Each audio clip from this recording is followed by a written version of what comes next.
paz de Jesus permaneça em nossos corações. A gente vem desenvolvendo ultimamente uma série de temas que abrange o abraço fraterno do Cristo no nosso planeta.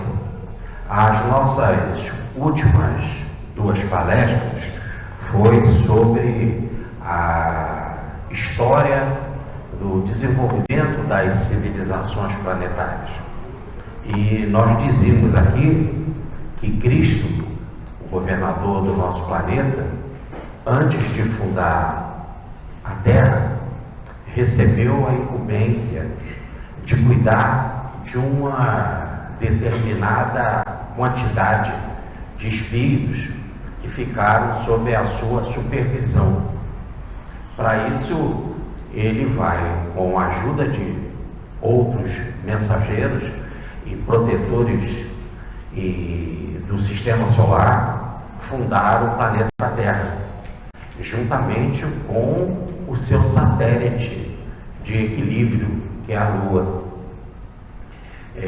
Aliás, um dos grandes momentos em que a corte celeste do sistema solar se reuniu para montar, ou melhor, para constituir o satélite de equilíbrio planetário, que é a Lua.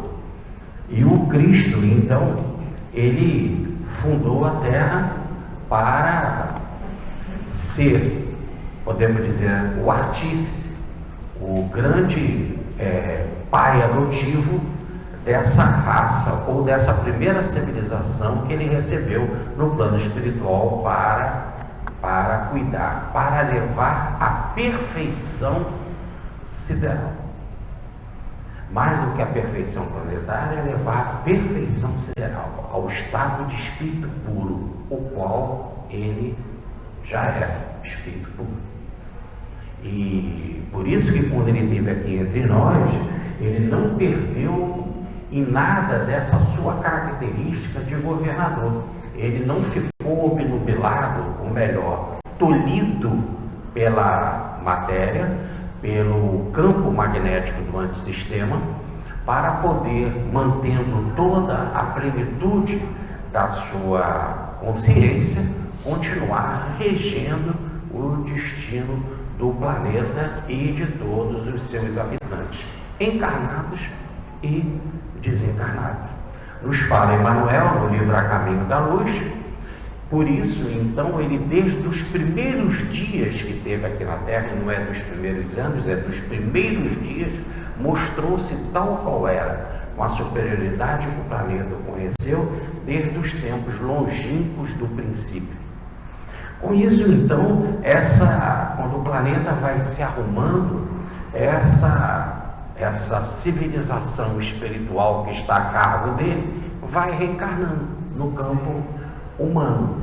Evidentemente, inicialmente no campo humano primitivo, no homem bem obtuso, formando a civilização primeira da Terra de encarnados, ou a segunda civilização, se nós levarmos em consideração a primeira de ordem espiritual, que fica na região hoje da Oceania, que é a Lemúria. Depois, esse grupo se dividiu em 2 partes, e nós temos os que foram para a Ásia e outros que foram para a África, formando a terceira civilização.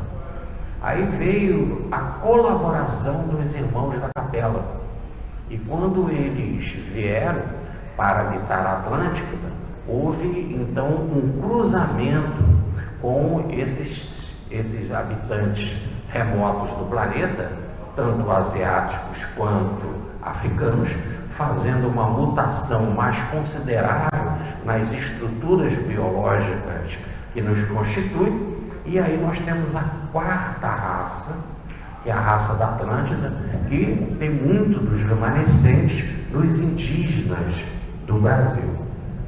Aqueles mais superiores foram para a Europa, e de lá da Europa, então, depois que submergiu a Atlântida, ela se dividiu em 4 grandes povos. Aí formou-se o que a gente chama da 5ª civilização, ou quinta raça. Os europeus que não aceitam a miscigenação, principalmente naquela época, né? E formando o continente indo-europeu e dando a contribuição da ciência, os indianos que em parte aceitam a miscigenação, mas ao mesmo tempo lutam para fazer divisão de raça, né? Divisão de cor e divisão de estrutura social, como nós temos os párias, né? E há os mais adiantados, que são os brahmanes, e nós temos os mais adiantados na concepção deles, evidentemente. Nós temos os egípcios, que deram a contribuição da paranormalidade, os indianos deram a contribuição da metafísica, ou da filosofia, com as ideias do absoluto, do transcendente e do ritualismo. Os egípcios, que aceitam a miscigenação e que deram a contribuição da paranormalidade, das tradições esotéricas, inspiradas principalmente na escola de Hermes Trismegisto, e para os egípcios é conhecido como Tote. Hermes ele é conhecido com esse nome entre os gregos. E depois nós temos a constituição dos judeus, ou melhor, da raça de Israel, que não abrange só Israel, mas aqueles que vieram da descendência do fundador de Israel, que é Abraão. E aí nós temos o povo judeu, o povo árabe, e que daí vai se ramificar também o povo cristão. São os descendentes de Abraão. Então esses deram que, em parte, como os judeus não aceitam a miscigenação, mas que deram a contribuição das leis, ou criando as regras da urbanização, e deram a contribuição maior da ideia do monoteísmo de Deus único. Dessas 4 povos, o indo-europeu, o indiano, o egípcio e o israelense, nós temos então que o Cristo escolheu vir em Israel, dado ser este o povo mais resistente, mais rebelde, lá na civilização primitiva, onde se encontrava numa estrela, num planeta ligado à estrela da Capela. Então, o que nós temos é que o Cristo veio ali para Israel. E o povo egípcio, naquilo que é constituído do que se tem de melhor deles, eles já voltaram para a sua civilização de origem, a sua civilização primitiva. Formamos então que a contribuição de Abraão, ela gera 3 grandes braços, como sendo tentáculos de um povo, 3 grandes braços de contribuição planetária. Através de Moisés nós temos os judeus, através do Cristo nós temos o cristianismo, através de Maomé nós temos o Corão. Mas todos estão montados na mesma e única tradição que remonta a Abraão. Aliás, não remonta a Abraão, remonta a Jeová, que é o próprio Cristo, isso deve ser dito, ou a Jeová, que é o próprio Cristo, ou a Yahvé, que chama Abraão, convoca Abraão para este ministério, institui uma aliança que os 3 povos constituídos através de Abraão, judeus, cristãos e muçulmanos, aceitam, né? Evidentemente, e aceitam este princípio espiritual. Uma aliança em que o Senhor diz, né? Eu serei o Deus deles e eles serão o meu povo. Basta que cumpram esta aliança. Essa aliança, inicialmente, ela é marcada pela circuncisão. Uma marca no pênis porque eles atribuíam que era através do pênis que saiu o sêmen e que gerava vida. Logo, para dizer que tudo, não só a terra, foi dada pelo Senhor, mas que a vida, tudo que é produzido nela, pertence ao Senhor. E não só vida humana, mas toda a vida planetária. Todos os frutos, todas as sementes, o reino animal, tudo pertence ao Senhor. Muito bem. Que Senhor? Aquele que adotou, criou o planeta e que nos adotou, e que adota, ou melhor, que supervisiona o desenvolvimento desse planeta, que é Cristo. Mas, repare, eu falei agora, e principalmente na última palestra hoje, dessa formação desse tronco de Abraão, que se divide nos 3 povos dos livros, que são volto a dizer, os muçulmanos, os judeus e os cristãos. Eu falei de um tronco só, mas nós teríamos os egípcios, nós teríamos os indianos, né? Dos indianos, nós falamos aqui, dos indianos, quando fizemos as palestras sobre o budismo, sobre a yogoterapia. Nós vamos também dar depois palestras sobre os muçulmanos, sobre a formação do Corão, e vamos fazer palestra também sobre a origem ou a influência do governador planetário no egípcio. E assim nós vamos abarcar todos esses povos para a gente ter uma ideia da contribuição dessa quinta raça. Porque são esses todos, não é só o cristianismo, não é só os muçulmanos, não é só o povo judeu que irá constituir a quinta raça. Não. A quinta raça é uma abrangência de todos que se encontram atualmente no planeta, que vieram e que se encontram nessa estrutura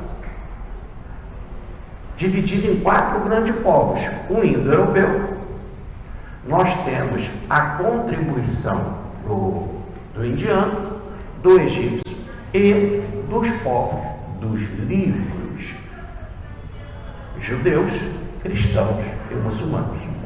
É nesse caudal que vai se desenvolver as bases para a nova civilização do terceiro milênio. É quando todos essas quatro grandes correntes planetárias implantarem as bênçãos da organização da fraternidade do coração e dos princípios do bem, da justiça e da ordem, que nós vamos formar a nova civilização do terceiro milênio, que nós estamos nas fronteiras dela, da nossa nova civilização. Evidente que a nova civilização está nascendo. Podemos dizer que ela já está, podemos dizer, em gestação. E quando surgir, repare, a nova civilização do terceiro milênio, nós temos 1 milênio inteiro para ela se desenvolver. Não é isso? Então, há todo um terreno amplo em termos de serviço e há todo um terreno amplo também em termos de tempo, de ritmo, para que ela se desenvolva. Então, e essa sexta civilização, que vai constituir a sexta civilização, que é a civilização da nova era, que está marcada, pelo menos em termos de 2.000 anos, que cada era tem mais ou menos cerca de 2.000 anos, é o que a gente entende a nova era que vai surgir, que é a era de Aquários, que tem como ideal construir um grande novo instrumento biológico.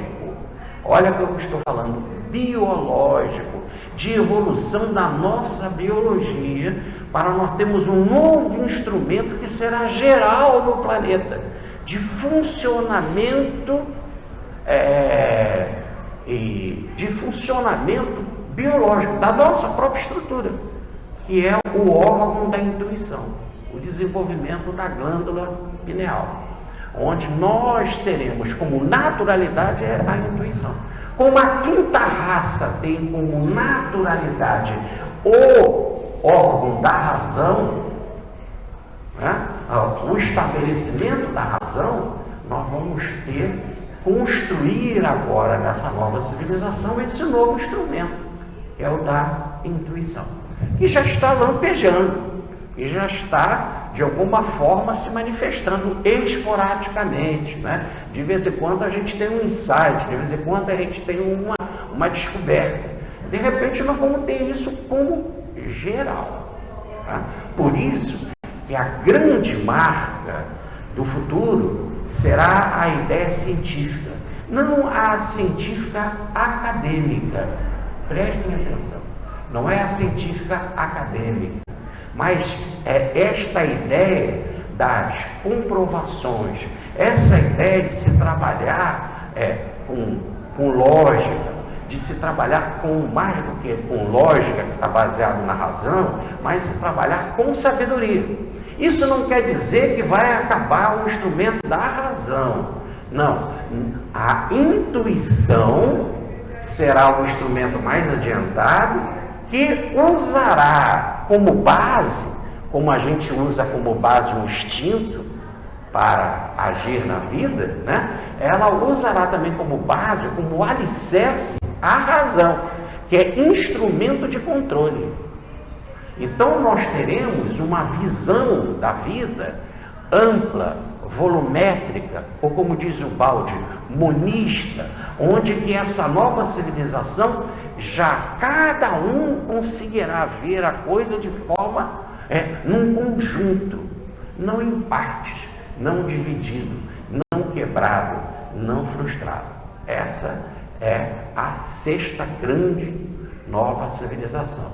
Até mais lá na frente, daqui a alguns, muitos e muitos séculos, entrarmos na sétima civilização, que levará, veja, a perfeição planetária. Perfeição planetária não significa perfeição sideral. Não se chegará à condição de espírito puro, mas nessa sétima raça se construirá a base de já estar completamente construído e realizado aquilo que o planeta tem para dar para nós. E aí a evolução vai se estabelecer em nova fase, da fase de espírito superior. Leia aqui a ideia de espírito superior, não que a gente acha que é o espírito bonzinho, o espírito superior, que é aquele ser em que o bem já predomina. Olhem na escala espírita do Livro dos Espíritos, nas perguntas de 110 até 112, para nós entendermos melhor o que vem a ser biologicamente no sentido de estrutura psicobiológica, o que é um espírito superior.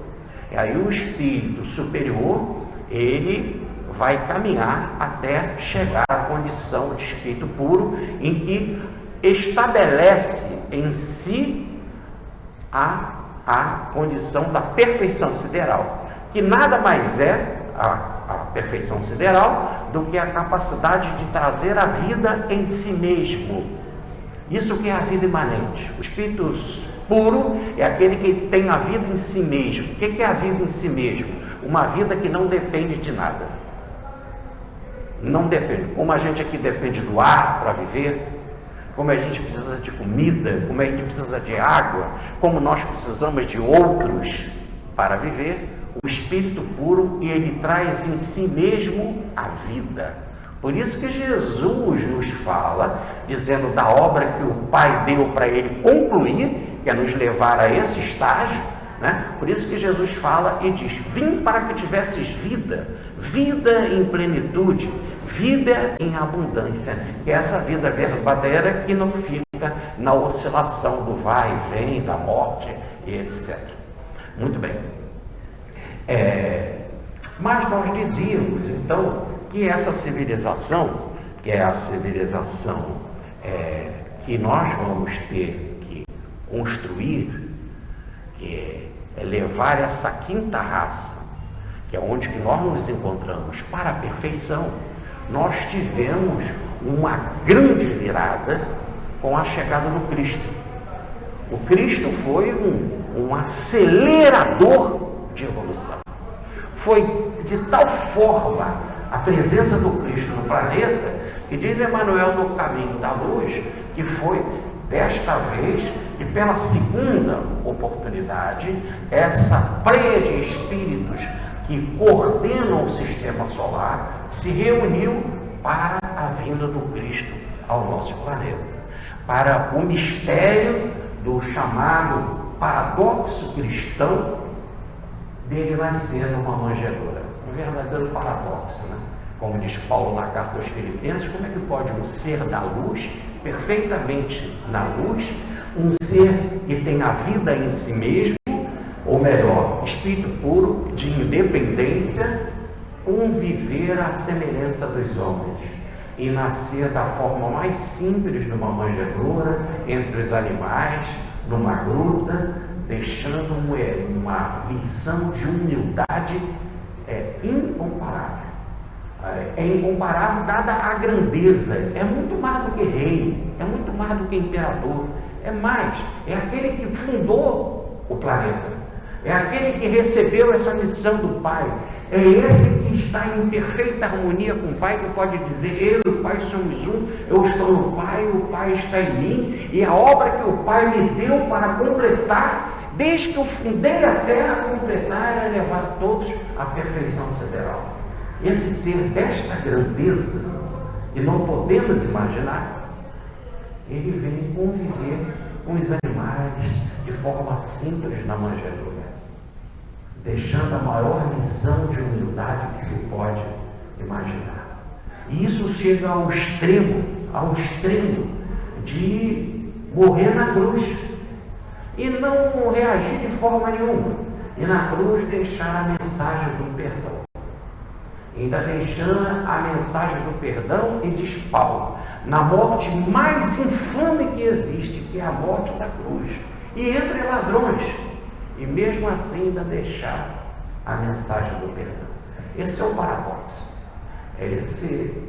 Isso a gente não entende, né? Se nós temos o poder de andar sobre as águas e de se desmaterializar à vontade, e esse poder ele recebeu do Pai, né?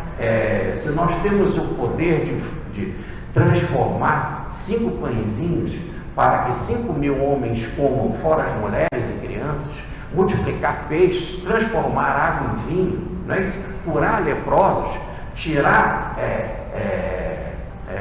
considerados mortos do túmulo, né?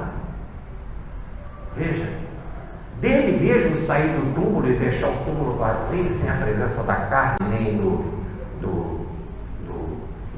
sangue, nem das cinzas, nem uma lápide, aqui jaz, né? Se ele tem tal poder, se tivéssemos, aceitaríamos levar chicotada, ganhar a cruz, ser ironizado, ser vilipendiado, levar cusparada, bofetada, e em tudo isso responder com perdão. Esse é o paradoxo. Isso a gente fala, os oradores esbravejam, as poesias cantam, mas o caso é a realidade, é o dia a dia, é na hora da vivência, na hora de saborear isso tudo, manter a perfeita harmonia, a perfeita serenidade, a perfeita paz, e ainda terminar deixando uma lição saborosíssima de confiança na espiritualidade. Em tuas mãos, Pai, entrego o meu espírito, entrego a minha vida, me entrego por inteiro, já que o inteiro é o espírito e não é o corpo. O corpo é vestimenta. Então, é esse ser que fez uma grande virada no planeta de tal forma extraordinária, uma verdadeira revolução biológica, geológica, planetária, é que chegou a dividir a história em dois. E por isso que, a partir desse momento, a gente fala em antes e depois de Cristo. Antes e depois dele. Então é algo assim, que pegando esse caminho, é que eu queria desenvolver hoje um tema para vocês. E falar desse grande impulso que ele deu nesta quinta raça, para que ela possa caminhar e criar a sexta raça, o mundo de regeneração, onde que vai começar a vivência, a experiência, o saborear a nível planetário, não de alguns, do reino de Deus, ou da cidadania sistêmica, ou a cidadania celeste aqui na Terra. Essa seria uma transferência de ideal do céu para a Terra, e a fixação desse ideal. Então nós temos o seguinte, queria hoje falar para vocês então que a maior contribuição que o Cristo deu e que ele quer que a gente viva é a história da cruz. Então o tema hoje nosso será a história da cruz. E qual o papel da cruz na formação da sexta raça, ou do mundo de regeneração que nós estamos aí na alvorada dele. Se nós pegarmos lá na lenda, a história da cruz começa em Adão. Depois daquilo que as escrituras falam, que Adão pecou, comendo da árvore da desobediência e sendo expulso do céu, quando ele devia de respeitar a árvore da vida, né? Para ter vida em si mesmo, vida em plenitude, vida em abundância, ele fez a opção pela desconfiança, pela incerteza, por aquilo que se chama da árvore do bem e do mal, da dualidade, da quebra. E aí diz o texto que ele foi expulso do jardim do Éden.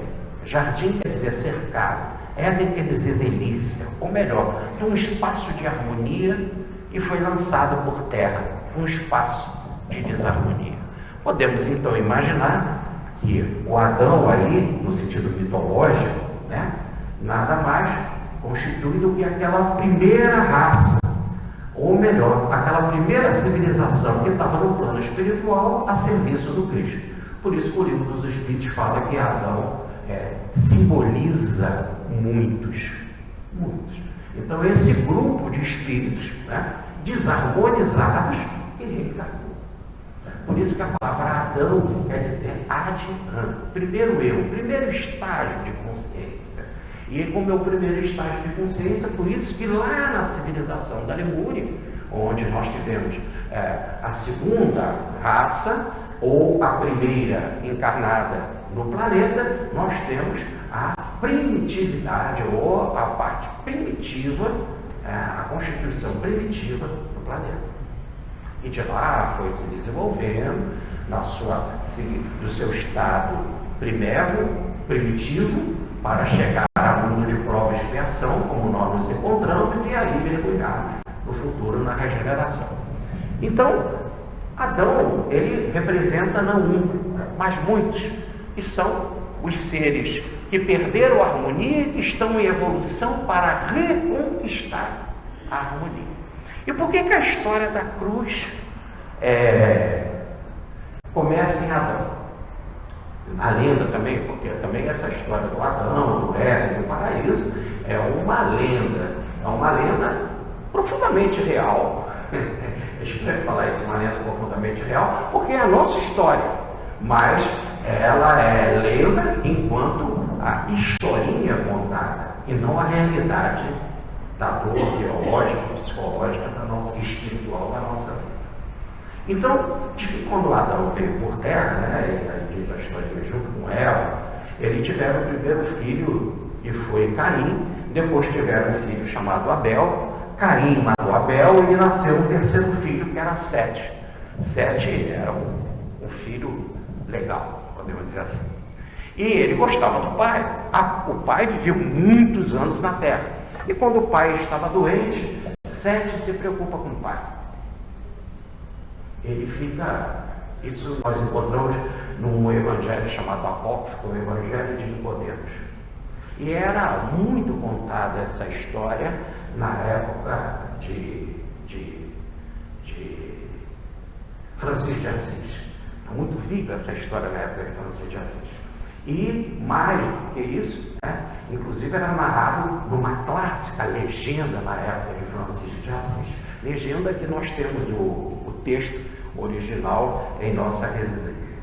Mas o que acontece é que Sete, preocupado com a saúde do pai, foi até o paraíso. É lógico que para você ir ao paraíso você tinha que ter mediunidade, porque você tem que ir lá, é corpo espiritual, então tem que estar desdobrado, né? E em contato com o anjo Miguel, é interessante que aí fala em anjo Miguel, é alguém como a lei, Micael, El é Deus, alguém como Deus, ou melhor, que representa a lei de Deus. Por isso que São Miguel no Apocalipse aparece expulsando Lúcifer do céu. Aqueles que não estão em estado de harmonia são expulsos do céu. Em particular, Miguel, como está no livro de Daniel, dos livros da Bíblia, é o protetor de Israel.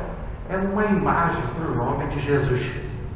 É uma imagem, é um outro nome para Jesus, como nós temos Melquisedeque, um outro nome para Jesus. Como Cristo é o nome, podemos dizer, do eu, daquele que recebeu nomes diferentes, Melquisedeque, Miguel, ou Melquisedeque, Miguel, ou Yahvé, ou eu acabei de citar outro.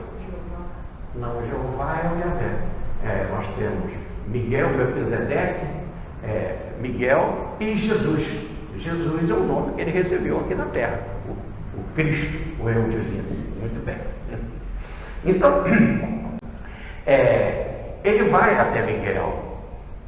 Quer dizer, o responsável sobre a evolução do planeta em termos de ordem, em termos de aquele que não está em harmonia não pode viver no Éden, não pode viver no paraíso. Então ele vai até Miguel e pede um remédio. Que remédio? Um óleo da árvore da vida, que é a árvore da saúde, para ele dar para o pai dele. E segundo a tradição judaica, Adão viveu 5.000 e tantos anos antes de Cristo. A história de Adão, 5.000, segundo a tradição judaica. E você pode olhar isso e fazer essa numerologia, ou essa soma de valores, olhando a árvore genealógica de Mateus para Jesus, do Evangelho de Mateus. Porque na lá de Mateus e na de Lucas, né? Aí nós vemos que começa em Deus, em Adão e etc, montando toda a árvore genealógica. E assim, quando se atravessa os tempos, nós temos aí um possível 5.000 anos antes de Cristo. Por isso que os judeus falam, né, que estão no ano 5.600 e pouco da sua civilização. Tudo bem? Então, está explicada aí a ideia. E aí, então, Miguel vai até Cristo, ou até Miguel, e pede um pedaço da árvore da vida. E recebe a seguinte informação: impossível. Não adianta você levar. Porque a árvore da vida, ou melhor, ela só vai florescer se você levar esse ramo só daqui a 5.500 anos. Em outras palavras, só com a chegada do Cristo e a implantação do Cristo que ela vai começar a florescer, e mais de 2.000 anos vai desabrochar, né, na sexta raça, ou na raça daqueles que vão constituir o mundo de regeneração. Mas assim mesmo ele levou um pedaço. E com esse pedaço ele plantou no Líbano, ela cresceu, ficou muito bonita, e Salomão se interessou por ela, diz a história, quando ele foi construir o templo, e usava madeiras maravilhosas, trazida pelo rei Irã, Carferíncia, e que ajudou ele transportando madeiras para construir aquele templo maravilhoso. Salomão construiu o primeiro templo. Ele queria colocar esta madeira da árvore em qualquer lugar, mas ela não se encaixava no templo. Ora ela ficava menor, ora ele ficava maior. Nós estamos de madeira, evidentemente. Ela não se encaixava. Então Abraão viu que ela não tinha condição de ser aproveitada no templo. O que ele faz então? Manda jogar ela no lago. Ele joga ela no lago, e lá ela fica então naquele lago, e que usavam para atravessar esse pequeno lago, como se fosse uma ponte, né? E no caso, veio a rainha de Sabá, trazendo presentes grandiosos para Salomão, né? A rainha de Sabá, ela traça o roteiro do perfume, o roteiro da beleza, e ela vai em busca da sabedoria de Salomão, se encanta por ele, né? Ela traz de presente para ele uma coisa original, 200 negrinhos de olhos verdes. Joãozinho 30 cantou isso na avenida, no enredo do Salgueiro, antes de ir para Beija-Flor, quando ele foi campeão. Aliás, Joãozinho 30 ele conseguiu ser campeão 5 vezes seguidas, 2 vezes no Salgueiro e 3 vezes na Beija-Flor.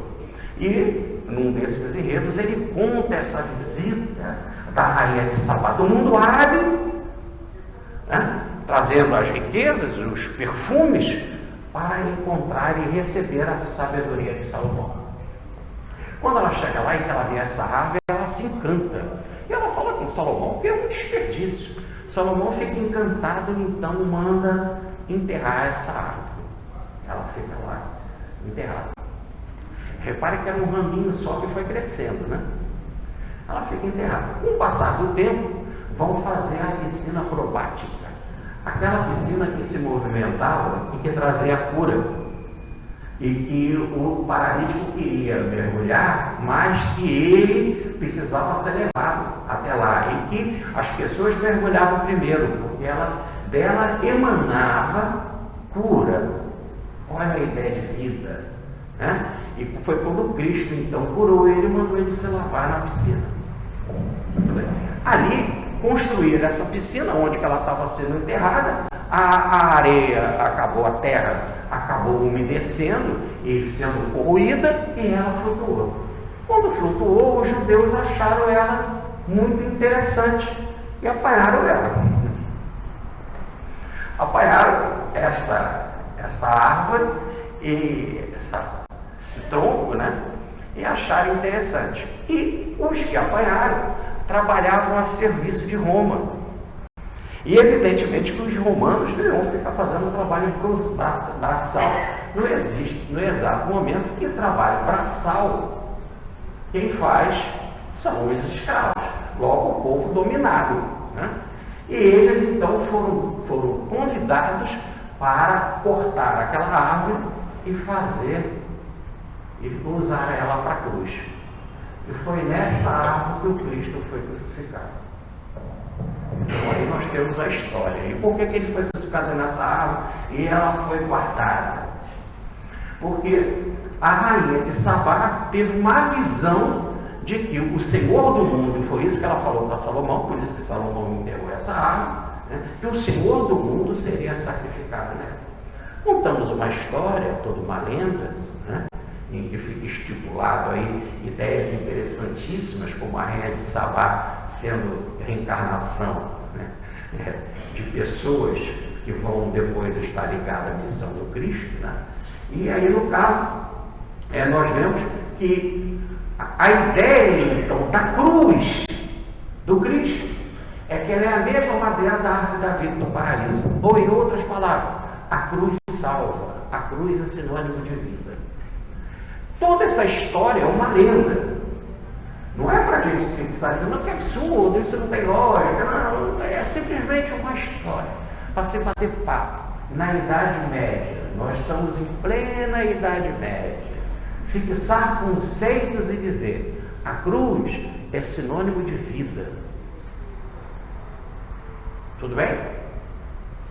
Se quiser ter vida, vai para a cruz. Ora, é o que o Cristo fala conosco.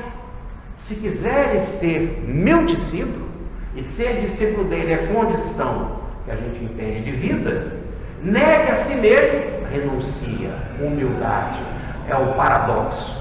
Ser humilde. Se te baterem na face, dê a outra. Se mandarem você andar 1000 passos, dê 2000. Não é isso? Ore pelos teus inimigos, por aquele que te persegue e calunia. Certo? Paradoxo.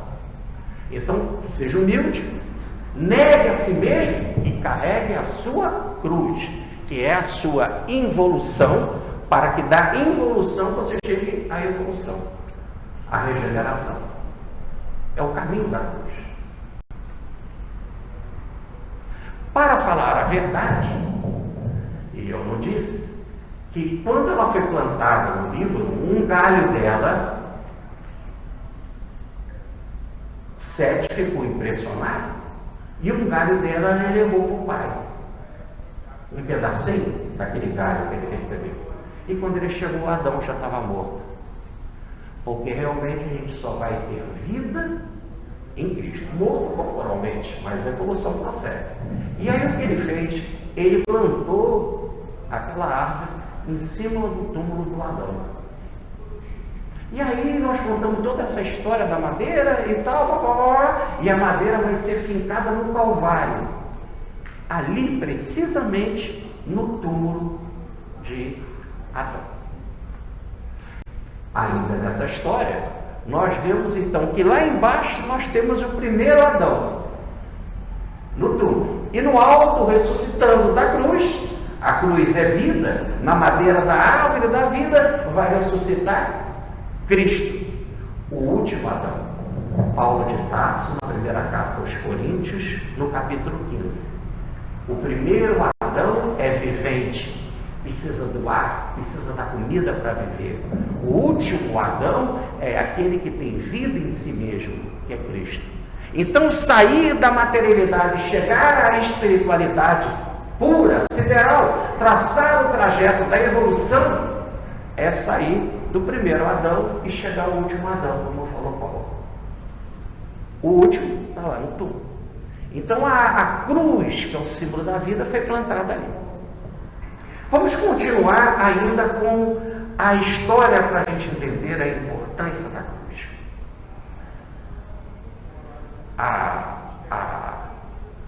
No capítulo 26, versículos 1 e 2 de Mateus, começa a história da cruz.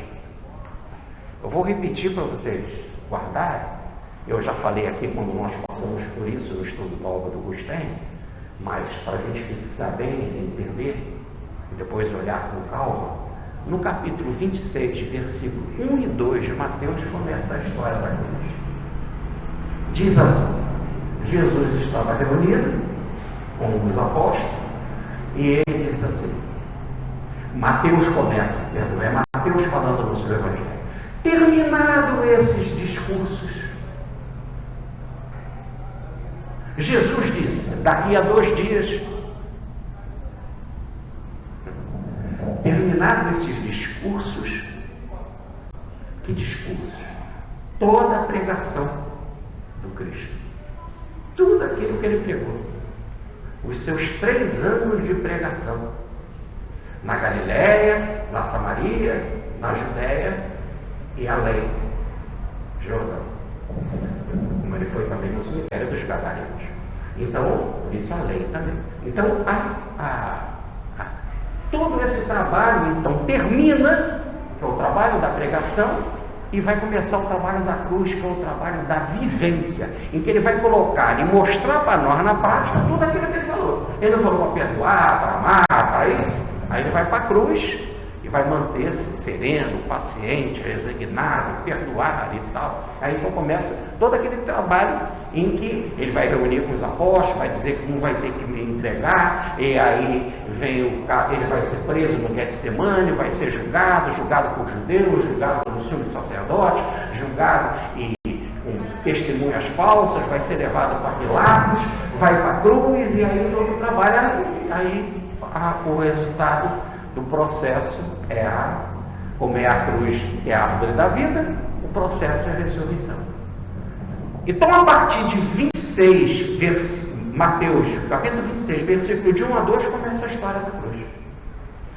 O Cristo desencarna, ou melhor, é considerado desencarnado ou morto na cruz.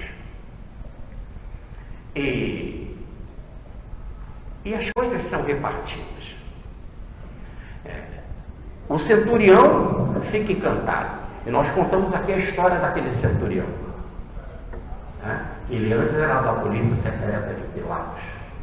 E ele fica encantado. E ele fala, sem dúvida, esse é o Filho de Deus.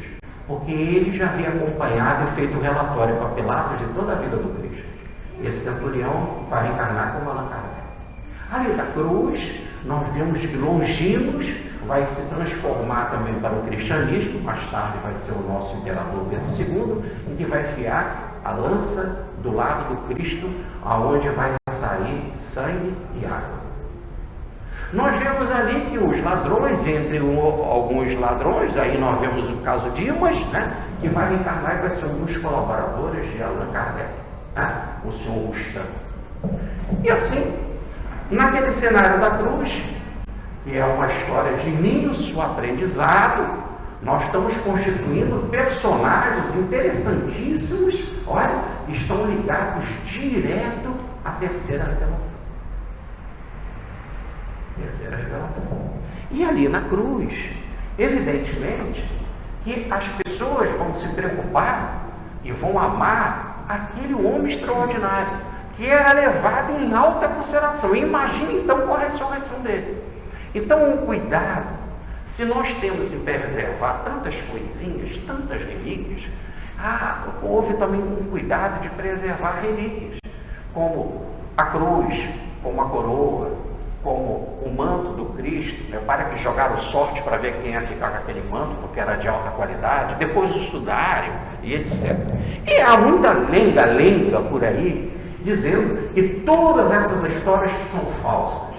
É muito fácil a gente dizer que é falso, mas é muito também verdadeiro a gente guardar com muito carinho aquilo que é uma coisa muito importante da família. Olha, nós vemos quantos os europeus guardam as coisas mais impressionantes. Quando nós entramos em contato lá com a França, fizemos todo o levantamento da época de Kardec e da época de Agustin, conseguimos cerca de 30 mil materiais, documentos originais em que a França preserva. E preserva das pessoas mais simples. Mais simples. Principalmente, imagina, aquelas mais importantes.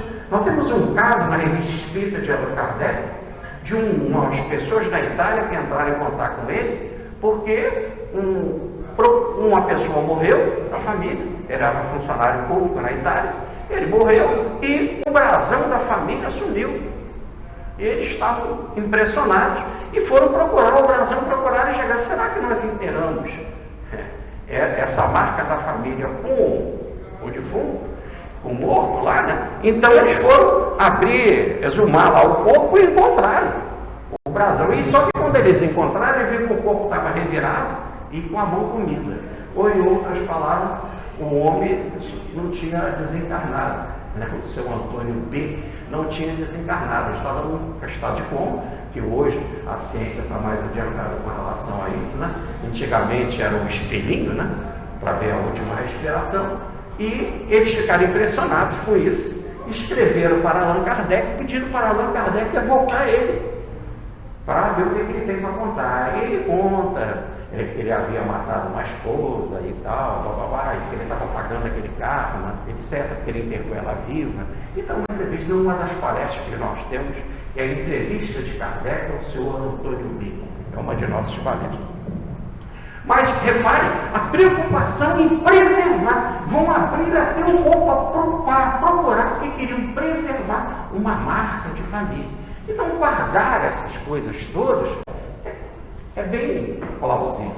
Evidentemente que guardam coisas demais e coisas que são falsas, mas entre as falsas, a gente vai vendo que muita coisa verdadeira vai ficando.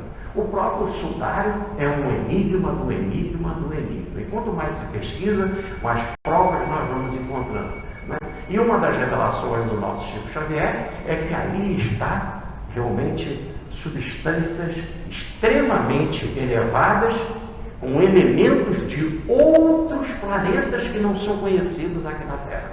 Porque o Cristo simplesmente se desfez, deixando esta marca no Sudário.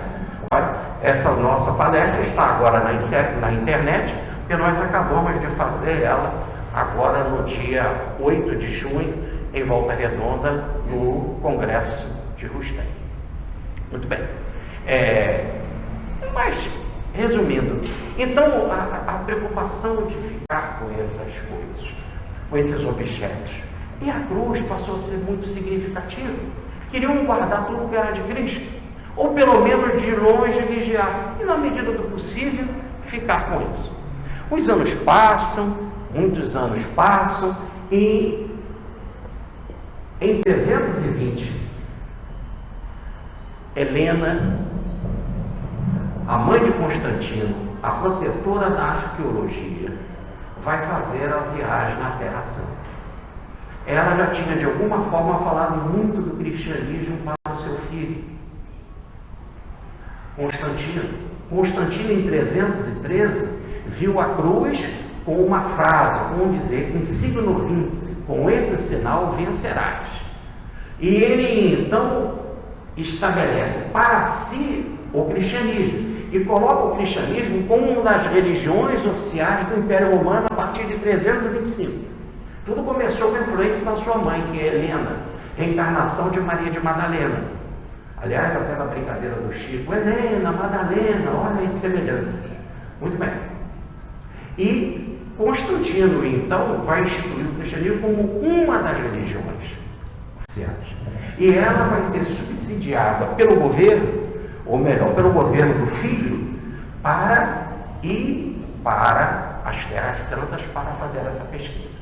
É muito interessante que quando a gente entra no Vaticano, numa das alas lindíssimas do Vaticano, nós encontramos 2 túmulos maravilhosos em mármore avermelhado, rocheado, com o corpo de Constantino e de Helena, da sua mãe.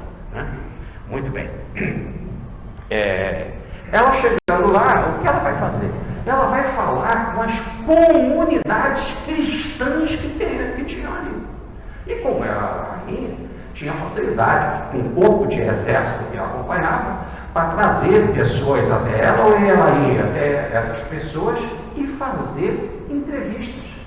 Entrevistas importantes para contar a história. O que você sabe, o que teu pai disse, o que teu avô disse, que é tradição, ou que há muitas pessoas atrás já vinham em determinados lugares para dizer que naquele local Cristo esteve, ou aconteceu isso, ou aconteceu aquilo, ou aconteceu aquilo outro. Ela então faz todo esse levantamento numa tensão e numa loucura de marca na alma pela cruz do Cristo, uma apaixonada pela cruz do Cristo. Porque ela era a personagem da cruz, Madalena. E depois foi a personagem da ressurreição e foi instituída a apóstola. Então ela já trazia esse sinete, essa marca na alma, esse amor pela cruz. E ela então, numa monoideia, numa ideia fixa, ela sai à procura da cruz. E diz a história que no dia 14 de setembro do ano 320, depois de Cristo, né? Ela encontra a cruz. Ela encontra a cruz. E ela quis investigar com uma cientista, ouvindo testemunhas, se aquela cruz era verdadeira ou não. Porque muitas cruzes foram encontradas. Porque milhares de cruzes tinham pelos caminhos ou pedaços de cruzes. Porque crucificações aconteciam aos montões. Só com Cristo foram mais 2. E segundo a revelação mediúnica dada pelo São Augustin, amigo de Kardec, tinham 4 crucificados ali. Interessante. Então, ela quis saber se a cruz era verdadeira. E pela pesquisa, chegou à conclusão, pela intuição dela, pela mediunidade e tal, que ela era a cruz verdadeira. Tá certo? E, como era a cruz verdadeira, ela chamou, então, de que nome? A cruz verdadeira, ou Vera Cruz. Vera. Nós estamos no latim aí, né? Então, Vera Cruz. Muito bem. Então, a partir desse tempo, eles começaram a fazer as suas caminhadas, as suas peregrinações, toda vez que a cruz ficou lá, e toda vez que aquele ambiente passava por alguma invasão, por algum perigo, por alguma peste, eles faziam o quê? Procissões com a cruz verdadeira. A cruz verdadeira ia na frente e todo aquele ritual seguindo a cruz. E a cruz ficou lá na Terra Santa. Quando chegou no ano de 615, então cerca de 300 anos depois, mais ou menos, Cus Roés, rei persa, invade e toma a cruz. E vai ficar com a cruz para ele, os persas, que pertence à quinta raça, que pertence a esse tronco ligado a Abraão. Repare que Abraão veio de Ur, na Caldeia, e a Pérsia é ali também da região, né? Perto. E é o atual Irã, e na Caldeia é o atual Iraque. Muito bem. São fronteiras e até hoje brigam, né? Há pouco tempo tinha guerra Irã e Iraque. O morticínio dele. E no caso, a cristandade tomou aquilo como uma heresia, né? Ou para a Vera Cruz, a cruz verdadeira. Então o que foi feito? Foi feito várias tentativas para tomar essa cruz, até que o representante do cristianismo, chamado Heráclito, o rei Heráclito, ele toma a cruz em 629, cerca de 15 anos depois de 615, né? 629, 14 anos depois, mais ou menos, ele recupera a cruz. E quando ele recupera a cruz, apesar da dignidade dele, ele fez o tal do paradoxo. Ele ficou descalço, extremamente humilde, e foi a pé, ajudando a carregar a cruz até o local aonde ela ficou guardada. E aí vieram a história das cruzadas. E toda vez que tinha uma cruzada, e que a Terra Santa foi invadida, né, e que foi estabelecido um rei para Israel, aí tem toda a história do rei de Israel, toda uma tradição com relação a isso, que demandaria muitas outras palestras, mas ficando no que é básico, na hora que houve lá a invasão da Terra Santa, a cristandade reagiu. E toda vez que ia para as batalhas, aí nós temos uma cruzada, 2 cruzadas, 3, 4, 5, 6, 7. Né? Na 7ª cruzada vai morrer o Luís de França, que é o São Luís, protetor da Sociedade Espírita de Paris, em 1270. Mas no ano de 1219, Francisco de Assis vai lá participar com a marca da cruz no corpo, como pertencente à 5ª cruzada.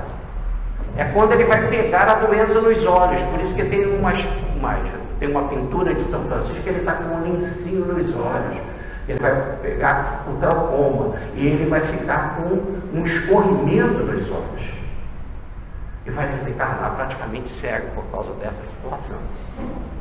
Francisco de Assis vai até lá.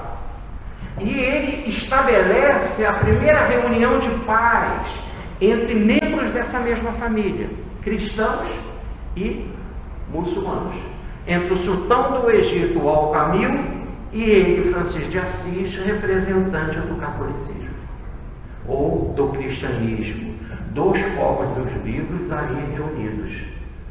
e que todos estavam em frente para guerrear, para a batalha que aconteceria no dia de João Batista, batalha sangrenta que acabou acontecendo, mas os dois, Alcamil e Francisco, estabeleceram a paz entre eles.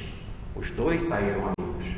Alcamil deu para Francisco uma bandeirinha em que ele podia percorrer a Terra Santa, porque ele ganhou liberdade ou autorização. Bastava de mostrar aquela marca que ele não seria preso e poderia visitar toda a Terra Santa. É aí, então, mais tarde, uma médium, que na época era conhecida como Verídica, fala para Francisco de Assis que estavam destruindo a ordem dele na Itália. Ele então sai das Terras Santas. Quando se diz Terras Santas, não é só Israel, é Israel, Jordânia e Egito. Ele sai então de lá e faz a sua caminhada de volta para a Itália, aonde em 1220 ele vai fazer um dos maiores reuniões de frades, mais de 5.000 frades ele vai reunir. Ele vai entregar a direção da ordem dele para missionários, né? Primeiro Pedro Catani e depois Frei Elias. Ele vai ficar como um submisso, como um servo nessa ordem, e vai se preocupar com a sua agora libertação espiritual, porque a ordem estava muito grande e precisava de administração política, cuidar daqueles que eram desobedientes, daqueles que pecavam, daqueles que queriam colocar dinheiro na ordem e tal. E Francisco de Assis é de outra grandeza, né? Ele e o João encarnado. Muito bem. Ele tinha também uma paixão pela cruz. Porque quando ele era soldado, quando ele era guerreiro, e tudo isso ele aprendeu na igreja de São Jorge.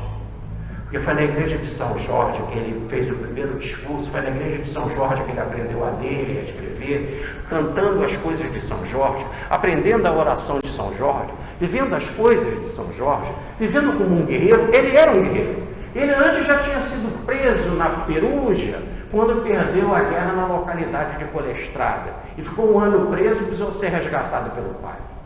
Depois ele se vestiu com roupas bem armadas de cavaleiro e partiu para a Puglia, mais para o sul da Itália, para guerrear e ganhar títulos de nobreza. Então não vamos colocar São Francisco como alguém doce. Não, a sua alma também era de guerreiro, de construtor, de pedreiro, de trabalhador, de grande comerciante, e tinha mais astúcia e técnica na negociação, no comércio, do que o seu próprio pai, o seu Pedro Bernardone, dizem os textos da época.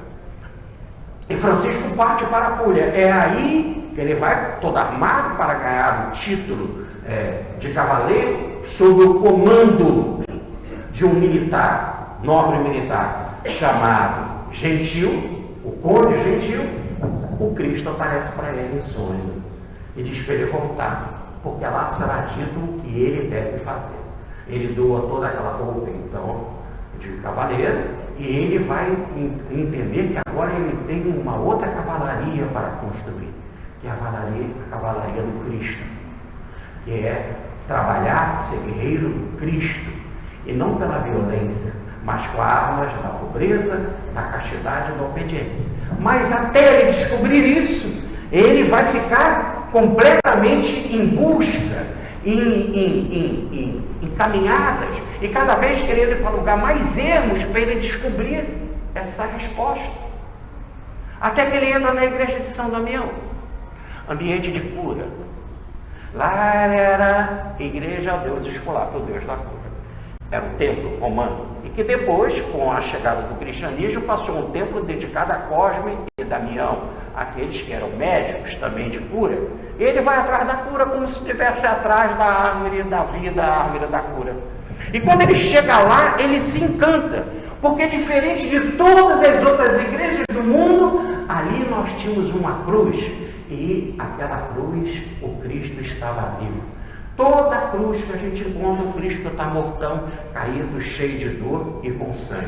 Ali ele está pintado em madeira de nogueira ou a madeira, e como se fosse num caixão preto e todo em branco, um ouro saindo do caixão, com olhos abertos, vivo, todo luminoso. É uma cruz luminosa, em que o Cristo está com o cabelo arrumado, com a roupa arrumada, com a cordinha que prende a roupa arrumada, onde sai sangue, sai florzinhas, porque aquela cruz foi pintada 100 anos antes daquele momento ali de São Francisco, que nós estamos em 1205. Ela foi pintada 100 anos antes pelo pintor da igreja síria. E o pintor da igreja síria, sendo então do cristianismo sírio, ele é ligado ao docetismo. E segundo a ideia do docetismo, o Cristo não morreu. Ele teve um corpo especial, porque como ele nasceu especial de Maria, ao mesmo tempo ele também teve uma chamada morte especial. Em outras palavras, nem nascimento, nem morte. Ou como diz Paulo na carta aos Hebreus, no capítulo 5, versículo de 5 a 10, né? Cristo sempre vivo, a semelhança de Melquisedeque, que apareceu, que é o próprio Cristo, que apareceu materializado para Abraão. Por isso que diz Paulo, Cristo sem pai, sem mãe, sem genealogia. Os da igreja da Síria acreditam assim, e por isso que esse Cristo estava vivo. E o que é mais importante é que nesse ícone, e o ícone nas tradições orientais nada mais é do que uma pintura que te coloca diante de todos os santos, e nenhum ícone tem sombra, porque ele está na vida plena, na vida celeste. Se está na vida celeste, não tem sombra. Por isso que o ícone na teologia oriental é chamada teologia da luz, porque ele é todo luz, pleno luz. E Francisco chega lá com o coração apertado. E São Francisco, com o coração apertado, porque estava nas trevas da dúvida, ele se aproxima daquele Cristo que, Pai, não é ele que olha para Cristo, é Cristo que está olhando para ele, porque ele está de olhos abertos. E ele, com aquela marca da cruz no passado, que ele é João, de volta, ele fala para o ser da cruz: Senhor, iluminai as trevas do meu coração. Ele estava nas trevas, o Cristo estava na luz. Iluminai então essas trevas, para que eu possa ter a fé certa, a esperança correta, a caridade digna, para que eu faça não o que tu queres, não o que eu quero, mas o que tu queres. Coloque luz na minha vida. Aí o Cristo manda ele reparar a igreja. No início ele leva ao pé da letra, como pedreiro, como construtor, reconstruindo a igreja de São Damião, reconstruindo a igreja de São Pedro, reconstruindo a igreja da Porciúncula. Mas depois, olha que interessante, ele vai entender que ele tinha de reconstruir a igreja espiritual. Inclusive no sonho do Papa Inocêncio III, que viu a igreja de São João de Latrão, onde ficava o papado, sendo destruída, e um homem simples, descalço, segurando ela nos ombros. Uma das belas pinturas de Giotto. E Inocêncio aceita ele e autoriza a ordem por causa desse sonho espiritual que veio Francisco como uma sustentação da igreja a partir do segundo milênio. Por isso que ele é chamado do Alter Cristo, o segundo Cristo, o Cristo do segundo milênio. E a revista Time deu para ele o título de o Homem do Milênio. Nesses 1000 últimos anos, o homem mais extraordinário que nós tivemos na Terra, Francisco de Assis. Francisco, então, é o amante da cruz. Eu trouxe um livro aqui da história da cruz no Brasil, e aqui há, em certa altura, a seguinte informação, dizendo do infante Dom Henrique, dizendo do Frei Henrique de Coimbra, que realizou as 2 primeiras missas no Brasil, dizendo que quando ele pregou porque ele era um amante da cruz também, falando da cruz. E ele vai dizer aqui, porque ele era um filho amante da cruz de São Francisco. Então, Ele está dizendo que São Francisco, por ser um amante da cruz, os franciscanos passam a amar a cruz. Mas eu disse então que quando Francisco volta para o Egito, ele entrega a ordem sob a direção de outros confrades e vai realizar o seu segmento, o segmento de Cristo. E ele vai buscar a cruz, a espiritualidade. E ele tinha um amor tremendo por São Miguel, porque ele queria fazer jejum para São Miguel, porque São Miguel é quem expulsa as pessoas do paraíso e quem faz as pessoas entrarem no paraíso, é o papel do Cristo. Então é bom você ser amigo de São Miguel, porque se você for amigo de São Miguel, ou melhor, estiver quente com São Miguel, for do lado do exército de Miguel, você entra nos céus. Ele vai fazer essa perseguição, porque isso é da alma dele. Ele vai em busca da cruz. E ele então vai para o Monte Alverne, a cerca de 2 horas de carro de Assis. Ele vai lá para o alto do monte, Monte Íngreme, e afastado de alguns dos seus companheiros mais íntimos, entre eles Frei Leão, ele vai fazer uma quarentena que começou 15 de agosto, dia de Nossa Senhora, que é a padroeira ou a mãe da ordem, e ele, como João o Evangelista, é o guardião de Maria, um legionário de Maria. Ele foi quem levou Maria para Éfeso, para a sua casinha branca, humilde, e de frente para o mar, que nós tivemos a oportunidade de visitar. E, na época era branca, mas agora é tudo em terra. Mas ele faz essa dedicação a Maria a partir de 15 de agosto, para terminar 29 de setembro, que é dia dedicado a São Miguel.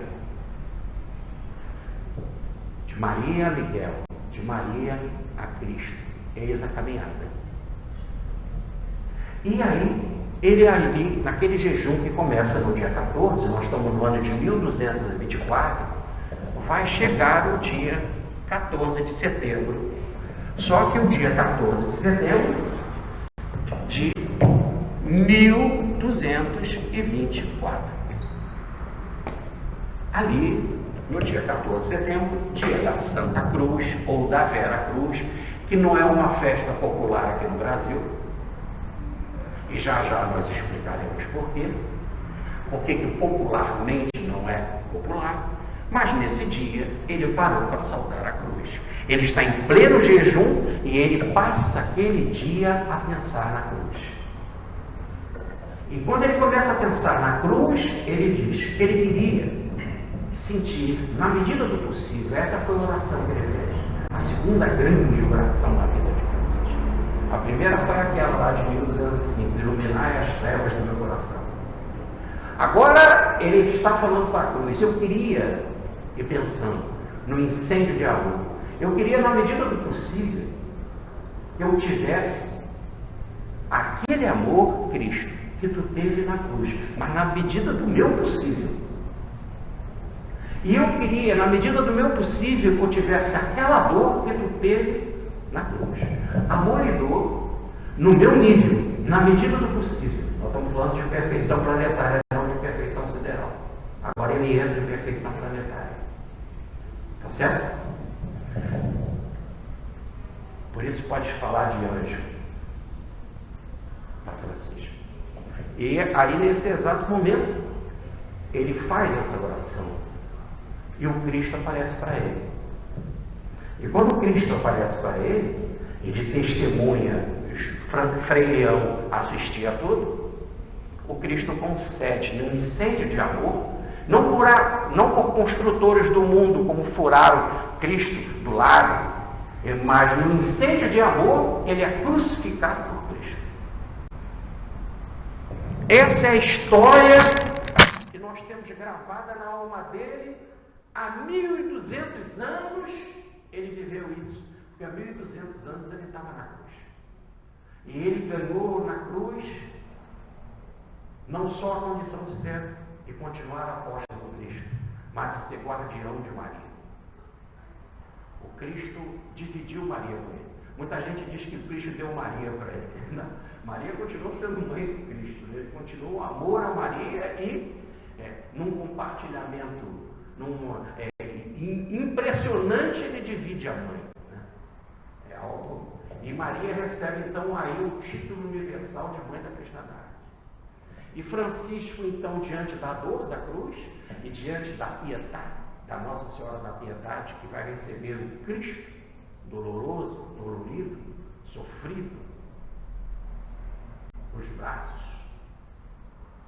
E diante dessa expectativa, quando ele recebe a informação de que Cristo ressuscitou, ele levanta e corre e chega no túmulo antes de Pedro. Ele não entra primeiro. Quem entra primeiro é Pedro. Mas ele vai em busca da resposta de que a vida continuava. E a partir daquele momento, o Cristo vai aparecer 40 dias para os apóstolos, até a chamada ascensão de Jesus. Quando mais de 500 viram na Galiléia Jesus numa nuvem voltar aos céus, como reza a tradição. E tinha de ser assim no sentido visual, porque no nosso nível, o visual ainda é importante para marcar, para entendermos, senão fica difícil a gente perceber o invisível, como Paulo nos recomenda, a gente acreditar no invisível e não no visível, porque o visível é passageiro. E ele, então, tomado por essa ideia da cruz, mas mesmo assim, ele, diante da ressurreição do Cristo, nesse período ainda dos 40 dias, ele vai juntamente com 6 outros companheiros para pescar. E passa a noite toda e não pega nada. E aparece um homem na praia à noite e pergunta: o que vocês pegaram? E responde um dos 7: não pegamos nada. Joga a rede para a direita e vê uma quantidade de peixe. Imediatamente João pensou, intuiu, ele é a intuição. Só pode ser o Cristo. É o Cristo. Nem isso é usado no Evangelho. Só pode ser. A intuição não tem possibilidade. A intuição é verdadeira. Então ele diz: é o Cristo. Pedro pula na água e os 7 apóstolos chegam então diante do Cristo. O braseiro já está pronto, o peixe já está assado, o pão está sendo assado. Jesus manda eles colocarem mais peixe ali e começa a conversar. Quando vem a história então do ide pregar, ide pelo mundo, e Jesus manda Pedro, na mensagem do amor, caminhar juntamente com os apóstolos, divulgando o amor, divulgando o Evangelho, alimentando o rebanho. Apacentai o meu rebanho é a ordem que ele dá para Pedro. E ele diz para Pedro que ele será crucificado. Ele era para Deus. Que por enquanto que ele é jovem, ele pode querer ir para um lado, para o outro, mas quando chegar no final da vida, a liberdade dele vai ser tolhida, ou melhor, ele vai ser tudo do Cristo e vai aceitar plenamente o que Cristo quer para a vida dele. E o que Cristo quer é uma imagem e semelhança, uma igualdade. Igualdade de vida na pregação, uma igualdade de coração pelo amor e uma igualdade de desprendimento na cruz. Então ele convoca Pedro para essa igualdade e diz que ele irá para a cruz. E Pedro, em vez de dizer, não irei para a cruz, como ele antes tinha dito, não irás, Senhor, para a cruz, não faço uma coisa dessa, ele agora entende que ele tinha de ir atrás dele, o vai de reto, segue, sigo livre. Então ele já entendendo esta ideia, é o que ele fala para Cristo, né? Nada. Simplesmente aquece e aceita. Ele iria para a cruz. E lá na hora, quando ele for para a cruz, né? Em no ano de 67, ele vai ser crucificado onde hoje é o Vaticano. E ele vai pedir para ser crucificado de cabeça para baixo, no Monte do Vaticano. Ele vai ser crucificado porque ele era gentio, né? Ele não era cidadão romano. Paulo vai ser degolado porque Paulo era cidadão romano, ganhou esse privilégio de ter uma morte mais tranquila. E no caso, uma morte melhor, né? Uma boa morte, podemos dizer assim, uma misericórdia. Agora, mas Pedro pergunta para o João: e esse meu amigo, o que irá acontecer com ele? Está no capítulo 21 de João. E aí vem a informação: ele não morrerá pela cruz até que eu venha. E aí todos achavam, como João desencarnou com mais de 100 anos, todos achavam que João não iria desencarnar até a vinda do Cristo. E ele teve de escrever no Evangelho, porque ele escreve o Evangelho na cidade de Éfeso. O Apocalipse que ele escreve em parte. E o Evangelho ele escreve depois do Apocalipse. O Apocalipse ele escreveu quando estava exilado na ilha de Fátima. O Evangelho ele escreveu em Éfeso. E ele teve de dizer: o Cristo não está dizendo que João não morreria, ele está dizendo que ele não vai para a cruz. Ora, isso deixa todos extremamente confusos, né? João morre, não vai para a cruz, mas está atrelado à ideia de que ele passaria pela cruz. Mas se ele morreu, é porque é a mensagem da reencarnação. Em 1224, ele está no dia da Santa Cruz fazendo oração, quando ele fica, então, crucificado pelo Cristo. Aí, agora, a profecia é cumprida. Tá certo? Ele, então, passa, como diz aqui, a ordem franciscana, ser o amante da cruz. Agora não é mais o amante da cruz. Ele é um crucificado. Diz o Balde no livro Cristo, que ele é crucificado por amor, por incêndio espiritual. E que ele é um seguidor do Cristo, que o Cristo vai na frente, ele é um seguidor. Que o Cristo que ele ama, e ele é cordeiro. Francisco Cordeiro. E ele então institui este amor da cruz na ordem franciscana. E aí começa, ele volta no plano espiritual na noite de 3 para 4 de outubro, num sábado de 1226, e começa a história da ordem dos frades. E eles vão se dividir, vão brigar, muitos franciscanos vão ser inquisidores, e etc, etc.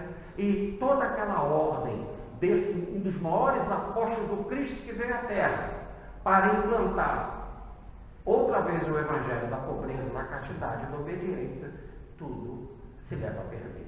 Eles que não podiam ter títulos importantes passam a ser papa, passam a ser inquisidores, passam a juntar dinheiro.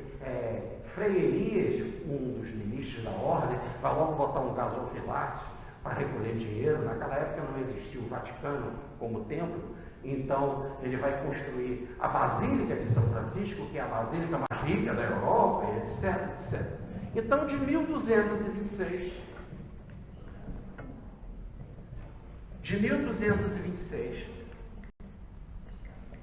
quando Francisco deixa o lado material aqui do nosso planeta, até o ano, mais ou menos, o último período, o último quartel do século XIV, 1375, depois de Cristo. Em outras palavras, cerca de 150 anos depois da missão de São Francisco, o Cristo vem à Terra com os falangeares que o ajudam no desenvolvimento planetário. Reza o livro Brasil, Coração do Mundo, que ele traz a sua corte, que dirige juntamente com ele, sob a sua supervisão, o planeta Terra. E entre elas vem Eliu. Eliu, que é o responsável pelo relacionamento social do planeta. Ele vem junto com Cristo, e o Cristo vai junto com a sua ordem. E é lógico, isso aqui pode estar em história de lenda, ou de historinha, mas a presença do Cristo juntamente com determinados seres provoca mudança de ambiente, mudança de magnetismo, abre caminho. Por isso que diz André Luiz no livro Obreiro da Vida Eterna, que volte e meia o Cristo desce às profundezas das trevas, nas profundezas umbralinas, para sacudir com seu magnetismo de amor almas que estão em profunda letargia. O planeta também fica assim, num campo magnético extremamente denso, pesado, numa baixa de onda negativa. E a presença dele, juntamente com a sua equipe, vem fazer, podemos dizer assim, uma respiração planetária. E ele vê como está a situação. Que tudo aquilo que foi estabelecido por Francisco estava perdido, estava morto. Ele comenta isso com ele e pergunta que medida tomar. Não que ele não saiba. Repare que o Cristo faz perguntas didáticas, pedagógicas. Quando ele pergunta para a moedinha, quem é a esfinge que está aí? Ele sabia muito bem que é de César.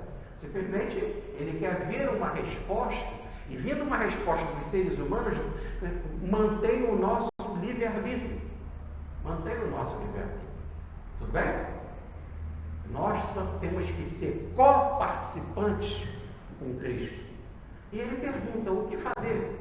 E ele o diz: Senhor, lá naquelas terras distantes, naquelas terras que nunca foram ainda descobertas por essa quinta raça, lá naquelas terras distantes, aonde nós temos a forma de um coração, que eu estou botando aqui um triângulo invertido, mas vejam o coração, por favor. Melhorar aqui esse coração.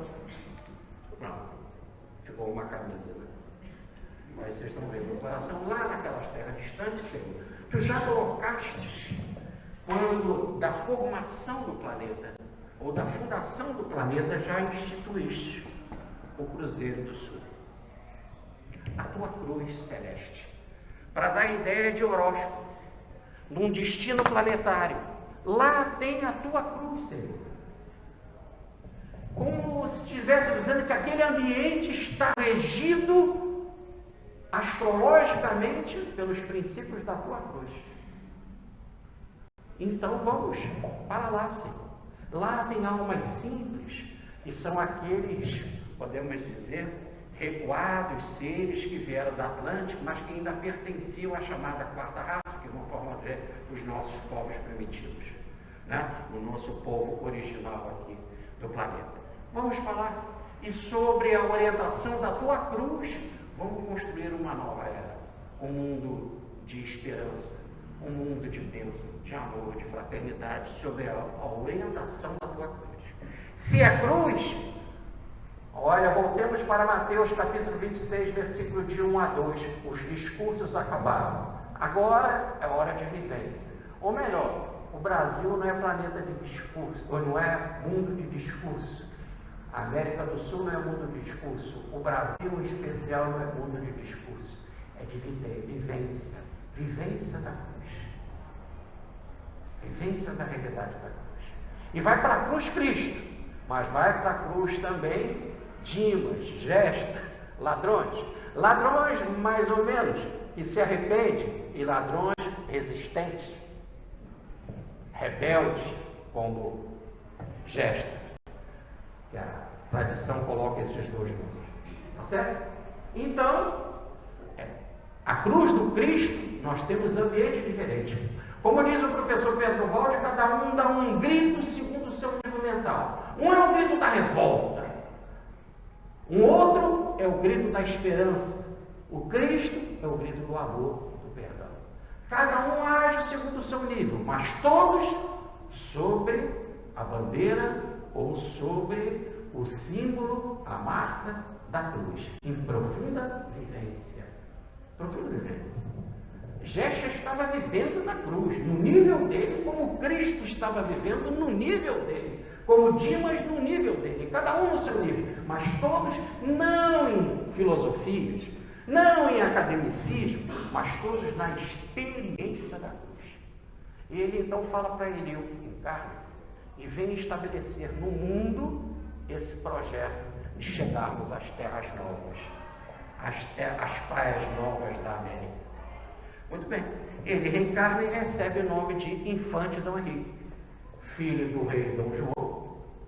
O príncipe Infante Dom Henrique vai estabelecer a escola de Sagres, já conversávamos sobre isso na palestra passada, vai construir as navegações e como está lá na praça em torno da Torre de Belém, um mapa extraordinário, mostrando que Portugal esteve em todos os continentes e abrangeu o seu império em todas as latitudes da Terra. Da América, a Ásia formou um grande império. Obra que começa então do lado de cá com o infante Dom Henrique. Até que uma semana antes de Cabral sair em viagem para aqui para o Brasil, uma semana antes,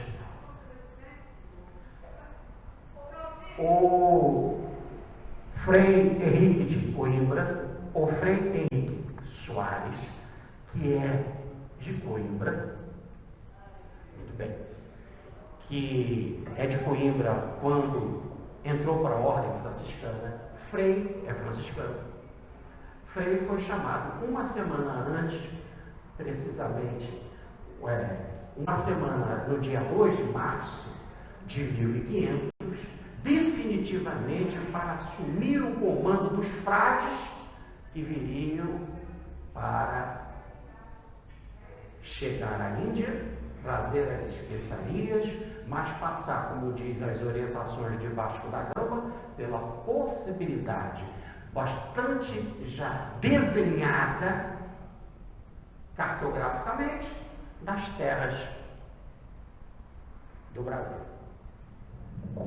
E a forte, as caravelas, as naus saem, um total de 13, né? No maior corpo, 1.500, nunca teve uma frota assim, viajando pelos mares até aquele momento, 1.500 viajando para chegar às especiarias e passar aqui pela terra do Brasil, naquilo que eles queriam descobrir.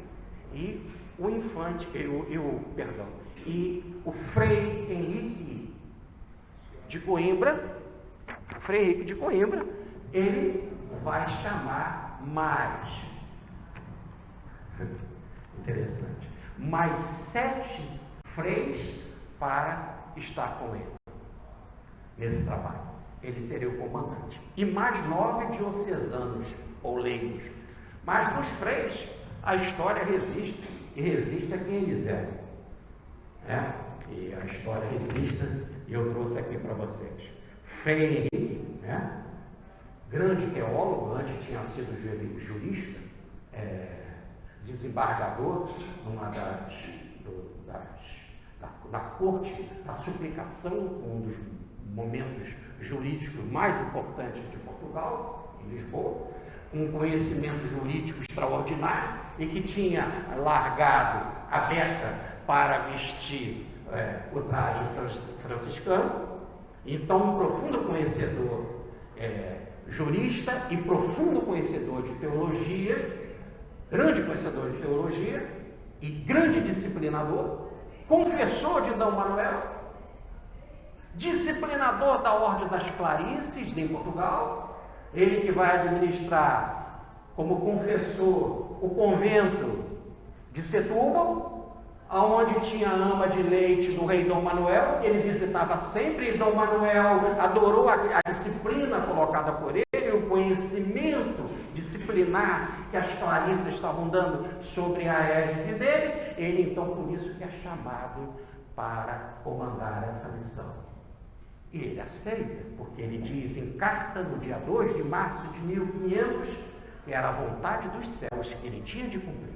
E as freiras suplicam que não, as clarissas suplicam que não. E ele diz: suplicar que não é contra a vontade de Deus. Essa é a vontade de Deus. E cabe a vocês aquecerem e orarem por mim, para que a missão possa dar certo. Ele então é chamado, e ele chama mais 7 companheiros da ordem franciscana. E aqui nós temos os 7 súditos, da província de São Francisco, ou da ordem de São Francisco. Seus companheiros eram os seguintes: Frei Gaspar, Frei Francisco da Cruz, Frei Simão de Guimarães e Frei Luís do Salvador. Todos 4 pregadores e excelentes letrados ou escritores. Tinha Frei Maceu, que era sacerdote, organicista e músico, que também com estas prendas igrejas podia ter parte na conversão das almas, através da música, havendo a experiência certa de que o demônio odeia a música. E mais a presença de Frei Pedro Neto, que era corista da Ordem Sacras, e Frei João da Vitória, frade leigo e do número daqueles idiotas, simples, alegres, que não fazem idiota aí, no sentido franciscano, não é idiota no sentido de imbecil, de doente, de dementado, mas idiota no sentido que não tinha discurso de pregação, de teologia, falava de forma simples, objetiva, para chegar no coração do povo. Tá certo? Tem Emmanuel e Pietro-Baldi. Quando o professor Pietro-Baldi chegou aqui com os conceitos tão elevados de filosofia, conceitos tão elevados de ciência, mas engajados, embutidos no Evangelho, o Emmanuel, no mesmo dia que ele visita Chico Xavier, no dia 17 de agosto de 1951, escreve uma mensagem chamada No Roteiro Cristão, dizendo que ele se fixa no Espiritismo, porque almas ainda mais simples precisam da transformação moral para o Evangelho, para poder chegar à altura daqueles menores em quantidade que já têm um conhecimento mais profundo da filosofia, como o balde da ciência. Então o Emmanuel aí não é como se fossem os grandes pregadores, ele está nesse nível do idiota, ou melhor, neste nível do homem que quer apresentar um texto, uma mensagem mais simples, mas não simplória, não confunda, né? O Emmanuel é um dos construtores da nossa civilização, mas falar mais quente, mais próximo ao coração das massas, para que esses corações mais aquecidos possam realmente chegar a este nível. Por isso que ele pega a mesma mensagem de São Francisco, que foi ditada naquele momento para Francisco de Assis, que começa dizendo, e em certa altura diz que Cristo avança, e o Emmanuel começa assim no seu texto: em verdade Cristo avança. E no caso de Baldi e de outros seguidores desse pensamento, já estão com os conceitos muito mais avançados, mas a grande massa ainda não chegou nem no nível da imortalidade. Reparem que coisa extraordinária. Isso foi em 1951. Em 1970, o Chico Xavier vai para o Pinga Fogo, programa de maior audiência até hoje na televisão brasileira. E vai ser uma multidão de gente que vai procurar o Chico, principalmente para saber: meu filho morreu ou não morreu? Meu filho de desastre morreu ou não morreu? Ainda está no nível ainda da imortalidade da alma, quando o Baldo já está falando de coisas dos céus. É o que o Cristo disse para Nicodemos: se tu não compreende nem a reencarnação e tu que tem um título de mestre, imagina se eu falasse as coisas do céu. Então o Emmanuel está precisamente nesse papel. Então o Dom Henrique de Coimbra, ele chega aqui e assim tudo vai concorrer para a nossa chegada. E no dia 8 de março vai ter a missa em Portugal. A bandeira vai ser abençoada, uma cruz vai ser abençoada, sempre a ideia da cruz. Os barcos vêm todos com a cruz do Cristo, que eram da ordem da cruz, e o infante Dom Henrique vai celebrar a Quaresma, vai celebrar os princípios da Páscoa no mar. Terça-feira, dia 21, estava no mar. 22, já nas vésperas, veio um monte. E já estamos chegando no domingo, que é o domingo de Páscoa, da ressurreição, da ideia de ressurreição planetária. E aí, ao ver aquele monte de longe, o comandante grita: Monte Pascoal, ou Monte da Páscoa. Eles chegam ali no dia 22, só avistam a terra, mas não vão ao mar. Perdão, não saem do mar e vão à terra. No dia 23 de abril, Nicolau Coelho, grande navegador, experiente do passado, é o primeiro a pisar na terra e estabelecer conversa com os índios. Dia 23 de abril, dia de São Jorge, onde Francisco de Assis, como guerreiro, tudo começou.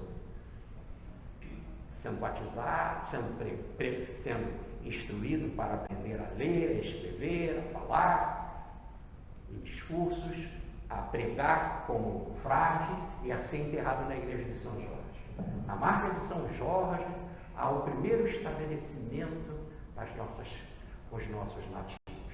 Nicolau Coelho desce e conversa com os nossos índios.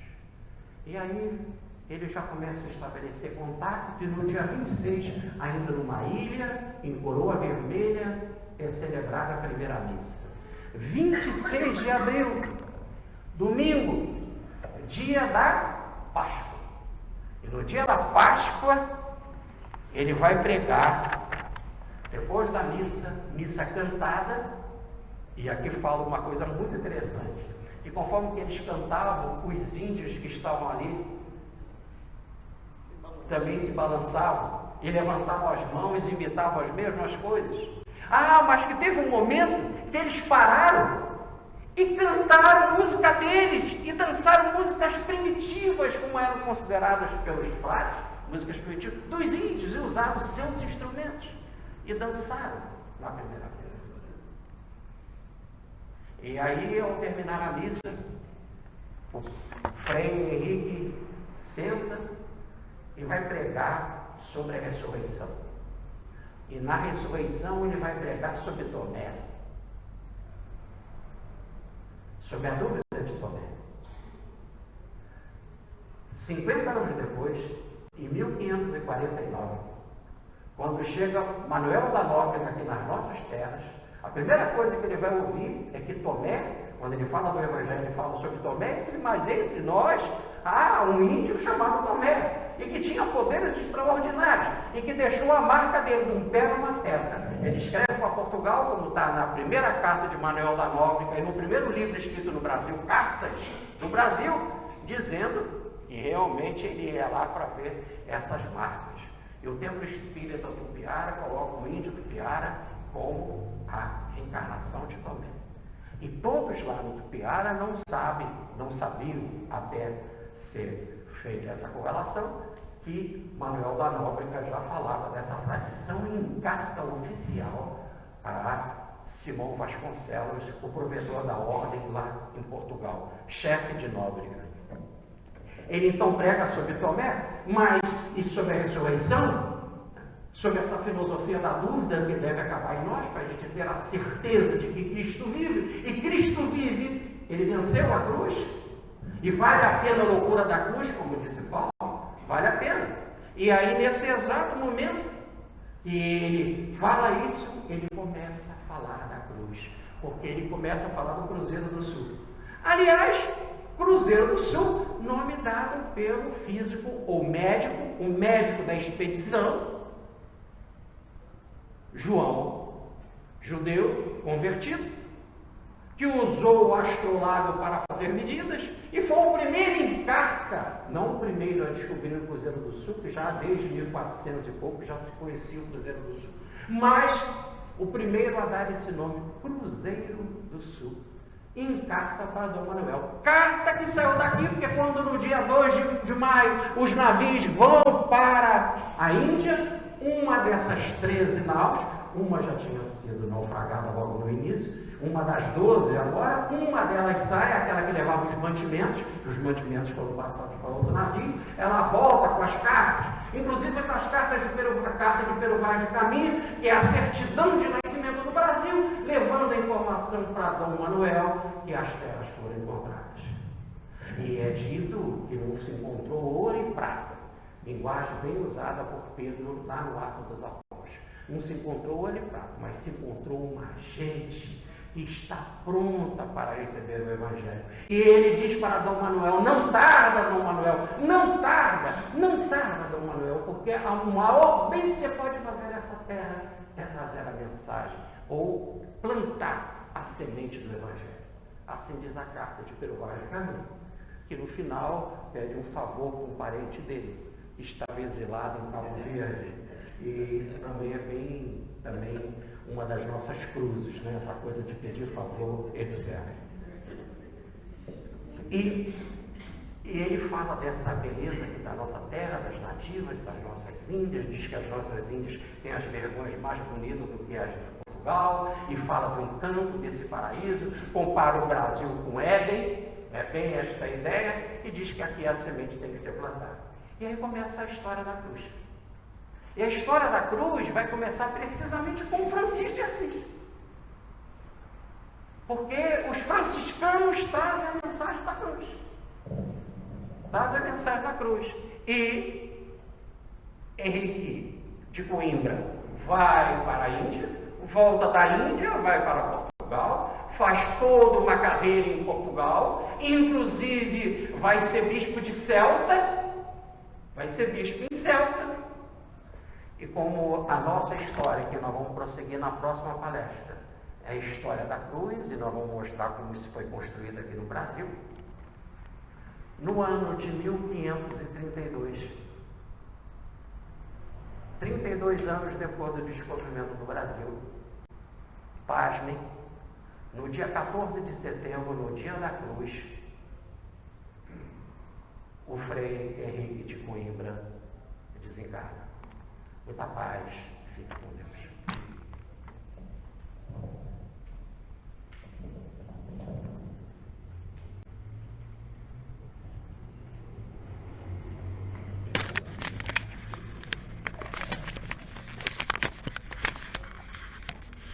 Semana que